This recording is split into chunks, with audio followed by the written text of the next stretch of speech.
여러분, 우리가 지금 거룩함의 확장이라는 제목으로 이 13절 말씀을 좀 더 면밀히 살펴보고 있습니다. 이 거룩함, 이것은 사실 이웃에 대한 배려라는 표현을 할 수 있습니다. 그러니까 거룩하다 할 때 우리는 하나님과의 관계성 속에서만 생각을 하지만 실제로는 이 거룩함의 확장이 바로 복음의 전파입니다. 그것이 아주 정확하게 일치하는 의미입니다. 여러분, 우리가 이제 거룩함이라는 것이 어떻게 이루어지는가? 그 13절 끝에 보면 그렇게 말씀하시죠. 우리 주 예수께서 그 모든 성도와 함께 강림하실 때 하나님 우리 아버지 앞에서 거룩함에 흠이 없게 하시기를 원하노라. 이걸 통해서 하나님 아버지, 나를 향한 하나님의 시선으로 다른 사람을 보는 것, 이것이 이제 거룩함이라는 겁니다. 하나님이 나에게 은혜로 거룩하게 하신 것처럼 나도 다른 사람을 그런 시선으로 바라봐야 된다. 그런 거죠. 그래야 거룩함이 확장이 되는 것. 두 번째는 변화시킬 수 있는 하나님의 능력으로 다른 사람을 인정하라는 거죠. 그러니까 내가 포기했다고 하나님이 포기한 거 아니에요? 하나님은 얼마든지 사람을 바꾸실 수 있는 능력이 있습니다. 그러니까 하나님의 능력을 믿으면 거룩함이 확장된다는 걸 믿는 거예요. 이것이 바로 복음을 전파하는 이유겠죠. 이방 죄인들에게, 악한 사람에게도 복음을 전한 이유가 거룩함이 바로 하나님의 능력으로 확장될 수 있기 때문이죠. 자, 세 번째는 오늘 우리가 말씀을 나눌 건데, 거룩함의 확장을 위해 기준을 재설정하라. 이것이 이제 굉장히 중요합니다. 여러분, 우리들은 인생 살아가면서요, 참 안타깝게도 이 복음이 복음화되지 못하고, 그러니까 복음이 인격화되지 못하고, 복음이 어떤 이념처럼, 신념처럼 율법화돼 버렸습니다. 그러니까 복음을 믿는다고 하는데 오직 믿음으로 구원을 얻는다는 것이 하나의 또 어떤 무기가 돼갖고 다른 사람들을 공격하고 자기의 의를 쌓는 도구로 변질이 되고 있다는 사실이죠.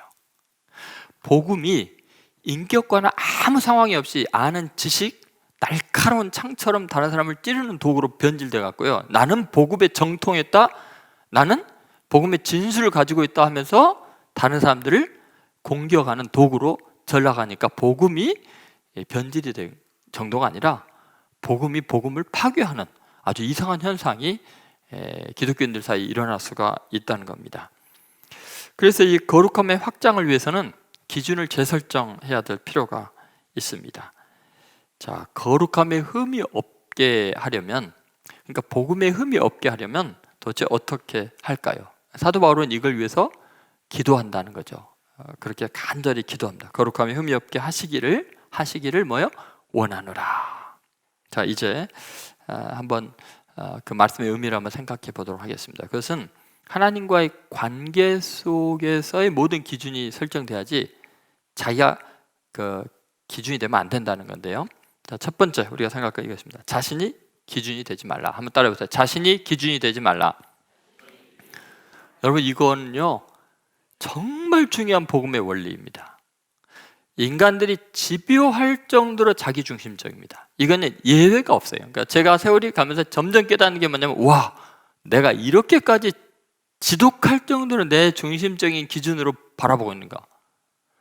수없이 하나님의 말씀을 읽고 기도하고 그렇게 마음이 넓어지려고 해도 가만히 보면 결국은 내 이기심, 내 기준을 벗어난다는 게요 정말 놀라울 정도로 어려운 거예요. 세월이 가서 보면 그것도 결국은 내 기준이었네? 이걸 깨닫는 순간 그게 바로 뭐 기적 같은 일들이 내 마음속에 일어날 수 없는 일들이 일어나고 있다는 것을 알게 되는 거죠. 여러분, 인간관계에 있어서 아주 중요한 갈등의 원인은 다 여기에 있습니다. 전부 다 이겁니다. 시어머니의 자기가 경험했던 그 세계, 며느리에게 그대로 적용을 하잖아요. 그죠?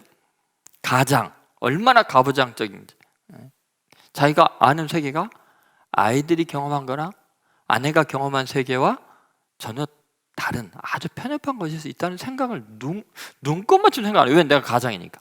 여러분, 직장에서요 회장이고 사장이면 자기가 모든 것을 완벽하게 안다고 생각하는 것이 얼마나 회사를 망하게 합니까?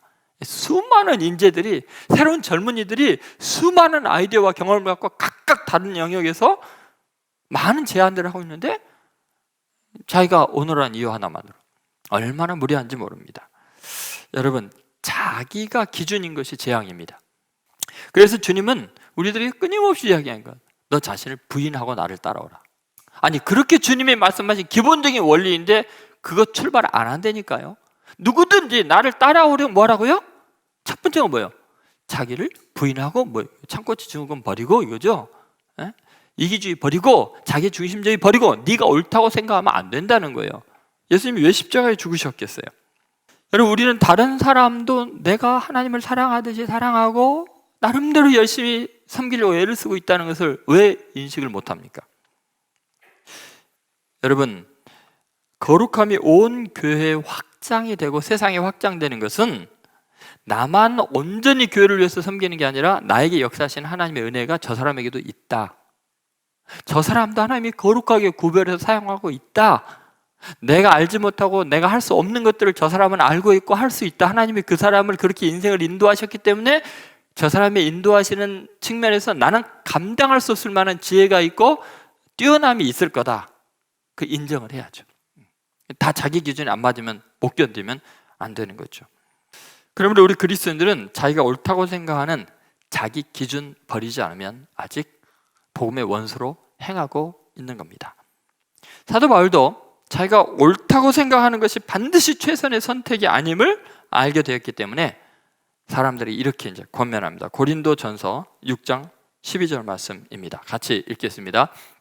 모든 것이 내게 가하나 다 유익한 것이 아니요 모든 것이 내게 가하나 내가 무엇에든지 얼매이지 아니하리라. 여러분 보세요. 자, 무엇이든지 내게 옳다는 거예요. 내가 생각할 때 맞다는 거예요. 그런데 그것이 뭐예요? 다 유익한 것이 아니다. 또 내가 모든 것이 다 할 수 있다. 옳다. 그렇지만 내가 무엇이든지 얼매이지 아니하리라. 이 잘못하면 그 유리벽처럼 맨날 갇혀있는 신세가 된다는 거죠. 여러분, 정말 신앙생활하면서 제가 끊임없이 제가 깨닫는 진리를 발견했다. 정말 놀랍다라고 하는 게 뭐냐? 결국은 제 자신을 돌파해 나가는 거였어요. 내가 기존에 은혜 받았던 거, 알았던 거, 그게 깨지고 더 넓어진 세계로 나아가는 거. 신앙생활이라는 게 충격의 연속입니다. 은혜의 연속입니다. 어떻게 이럴 수가? 하나님 놀랍습니다. 자꾸 내 자아가 깨지고 내 생각과 판단이 깨지고 자꾸 내 자신을 발견하게 되고 객관해서 보게 되고, 이게 성숙이, 영적인 성숙이고 은혜라는 것입니다. 여러분, 자신이 옳다고 생각하는 그 모든 것, 그것이 자신이 기준이 되는 것, 그것에서 하나님 말씀을 읽으면서 자꾸 내가 못 보는 면이 있었구나. 성령의 감동으로 내 마음에 교만함이 부서지는 것들. 여러분, 이것이 은혜 받는 거예요. 이게 기적입니다. 기적. 이거 세상 사람들은 절대 이것을 못 벗어나고, 이 자아 중심적인 거에서 벗어날 방법이 없습니다. 그런데 복음만이 이걸 가능하게 하는 거죠. 모든 성도들이 자신이 기준이 되는 유혹과 죄악에서 벗어나서요, 보이지 않는 유리벽에 부딪히지 않고 영적인 드넓은 세계, 더 유익하고 자유로운 세계로 나아가기를 하나님은 원하십니다. 그래서 뭐예요? 자기 기준을 벗어나는 길밖에 없어요. 자, 두 번째, 자, 다른 사람의 특수한 상황을 헤아리라. 한번 따라해보세요. 다른 사람의 특수한 상황을 헤아리라. 이것은 이제 자기 기준을 벗어나면 다른 사람, 자기 밖에 가능성에도 열어놓으면 다른 사람을 헤아리는 마음이 생기게 됩니다. 그것은 아주 특수한 상황이에요. 내가 경험하지 못한 다른 세계가 있다는 거죠. 여러분, 사실 우리는 다른 사람들의 형편을 절대 모릅니다. 가끔 가다가 아주 독하고 못된 사람들을 경험하기도 해요. 그러면 첫 번째 제 반응은 뭐냐? 저런 나쁜 놈, 하나님 날벼락을 좀, 저 사람 때문에 고통당한 사람 좀 어떻게 좀 구원해 주세요. 그러면서 두 번째 드는 마음은, 저 사람이 저렇게까지 못돼질 정도면 내가 알지 못하는 얼마나 많은 아픔이 있었을까. 저렇게 마음이 굳어지고 공격적이 되려면 얼마나 많은 학대를 받았을까. 하나님, 저 사람 불쌍히 여겨주세요. 은혜의 소낙비를 부어주세요. 씻어주세요. 그런 마음도 들어요. 그건 간혹 드는 거예요, 주로. 여러분, 우리가 상상할 수 없는 많은 사연들이 각자에게 있어요. 요새는 자꾸 그런 생각이 들어요. 나쁜 사람들을 보면은 마음이 아픈 경우가 많아요. 불쌍한 생각이 많이 들어요. 여러분, 사람은 누구나 자기가 겪어본 일들 범주 안에서만 다른 사람들을 비로소 이해할 수 있는 해석학적 안경이 쓰여집니다. 그러니까 결국은 내가 다른 사람에 대한 이해는 자기 고백에 불과합니다. 내가 경험하지 않은 세계는 절대로 남을 이해할 수 없습니다. 여러분, 한번 생각해 보세요.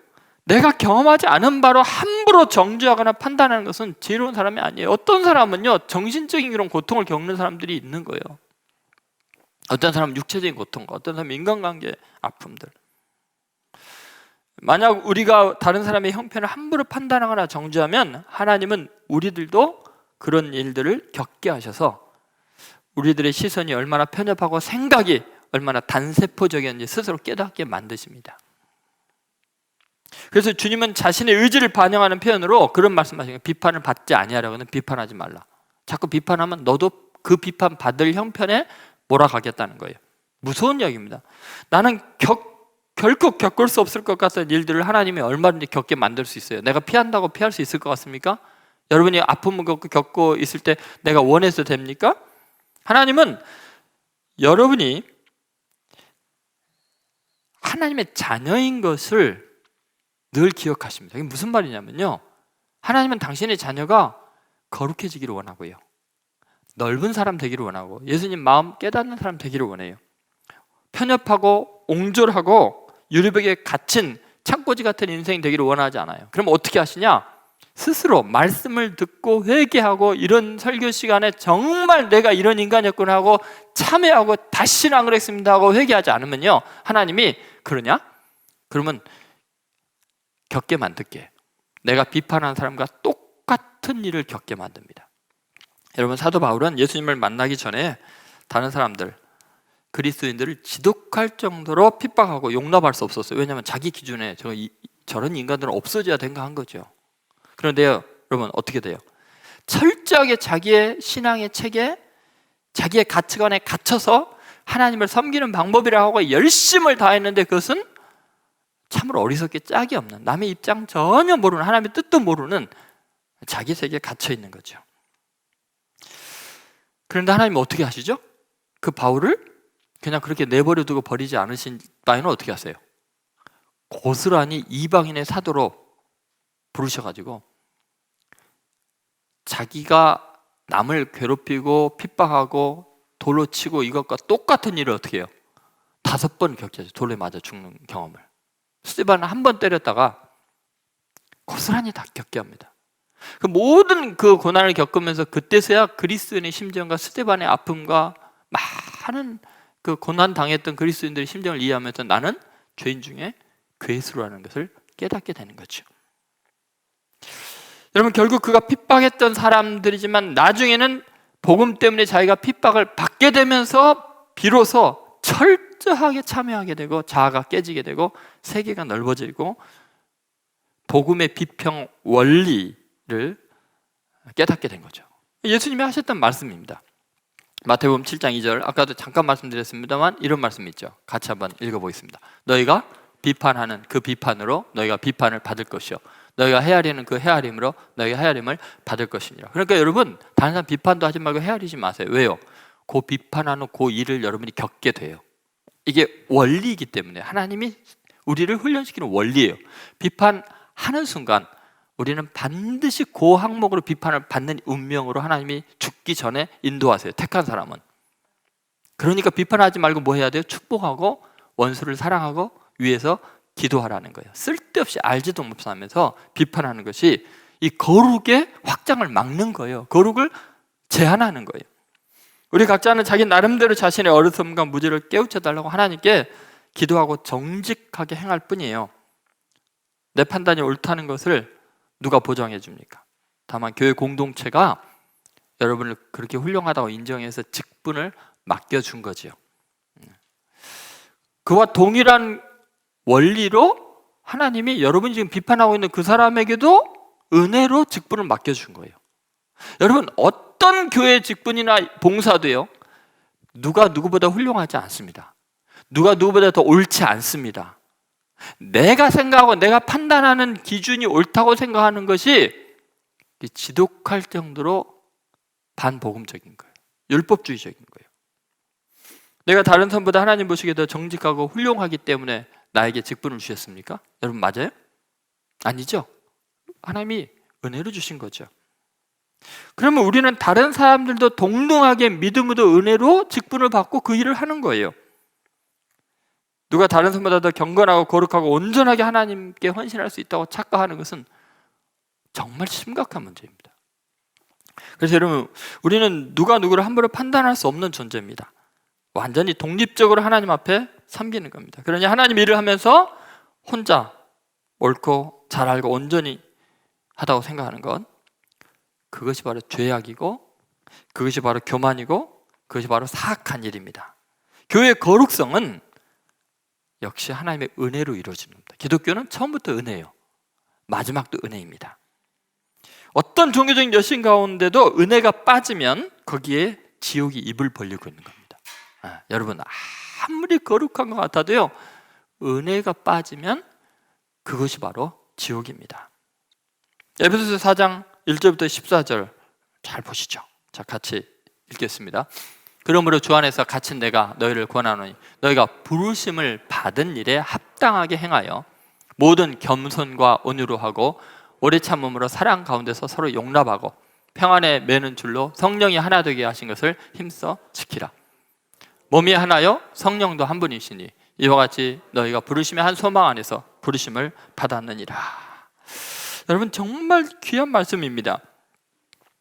여러분, 우리가 다른 사람의 특수한 상황을 헤아리는 그런 겸손과 온유와 인내와 평안이 없으면 부르심의 일에 합당하게 행한 게 아니라는 거예요. 여러분, 지금 봉사할 때 다른 사람을 대할 때 겸손해요?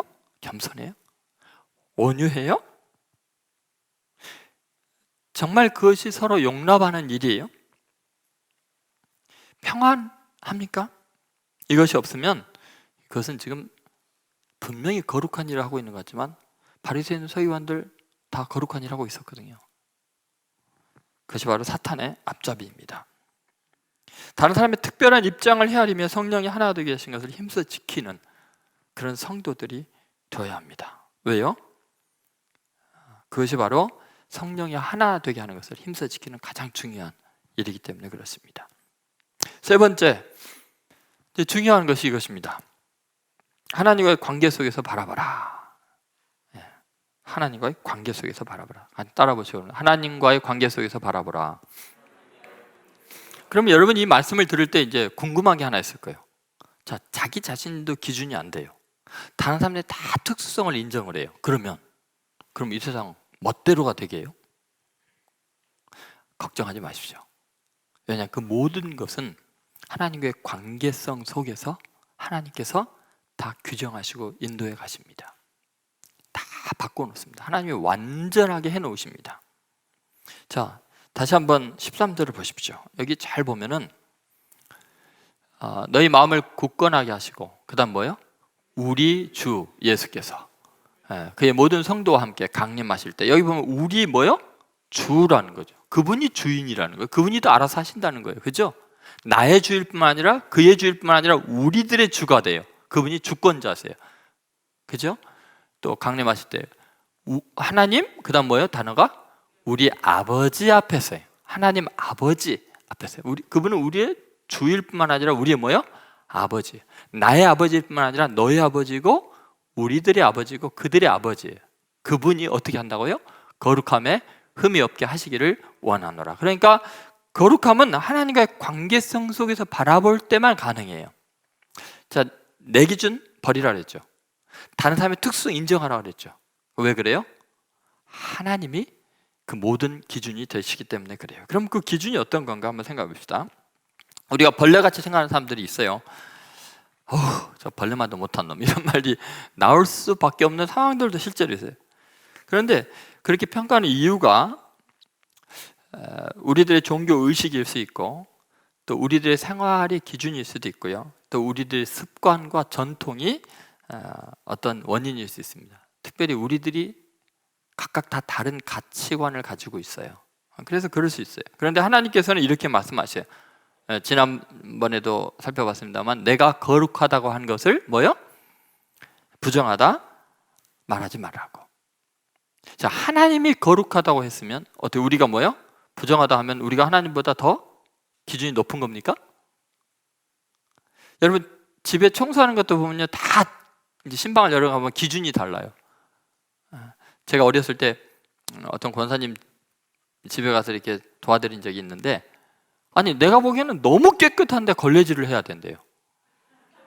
우리 집은 이게 걸어 다닐 때 이게 모래나 머리카락이 밟히는데 거기는 너무 깨끗한데도 그래요. 그래서 제가 그때 어렸을 때 깨달았어요. 와, 기준이 다르구나.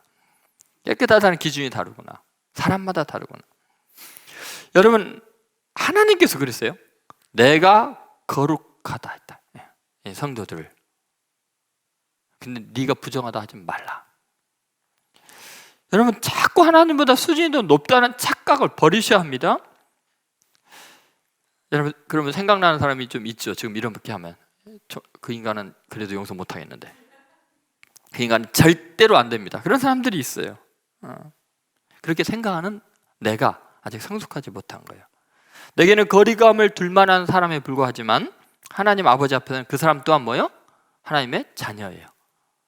하나님의 자녀예요. 그래서 하나님 우리 뭐예요? 아버지 앞에서 거룩함이 흠이 없는 거예요.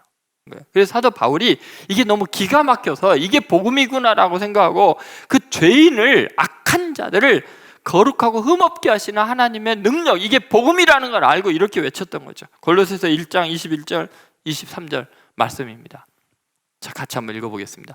전에 악한 행실로 멀리 떠나 마음으로 원수가 되었던 너희를 이제는 그의 육체의 죽음으로 말미암아 화목하게 하사, 자 어떻게 했어요? 너희를 거룩하고 흠없고 책망할 것이 없는 자로 그 앞에 세우고자 하셨으니, 만일 너희가 믿음에 거하고 터 위에 굳게 서서 너희 들은 바 복음의 소망에서 흔들리지 아니하면 그러하리라. 이 복음은 천하 만민에게 전파된 바요. 나 바울은 이 복음의 일꾼이 되었노라.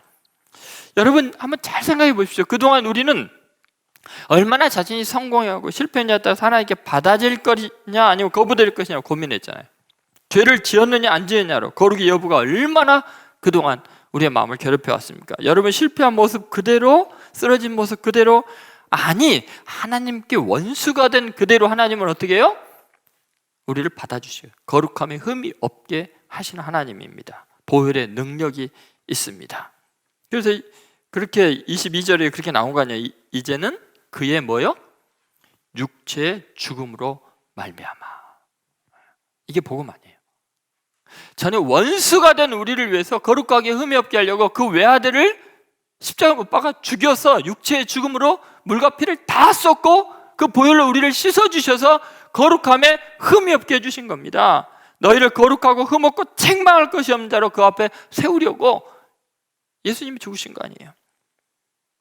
하나님께서 나를 길이 용납하시면, 사랑하시면 회개하고 돌아오는 즉시 나는 예수님의 보혈로 온전히 단번에 영원히 거룩하게 된 줄로 믿습니다. 그러면 여러분 이 멋진 승리의 결과를 하나님의 자녀들이 누려야 되지 않겠어요?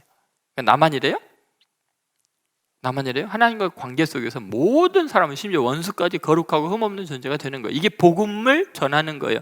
이게 거룩함의 확장성이라는 거예요. 예수 그리스도 안에서 영원한 승리자로, 그래서 여러분 거룩한 하나님의 자녀로 끝까지 그 하나님의 사랑을 믿고 이 거룩함을 누리셔야 합니다. 그렇게 오늘부터 여러분 자신을 길이 거룩한 존재를 인정하실 뿐만 아니라 다른 사람들에게도 이 거룩이 확장이 되도록 그렇게 복음을 증거하고 복음대로 사는 성도들 되시기를 주의 이름으로 축원드립니다.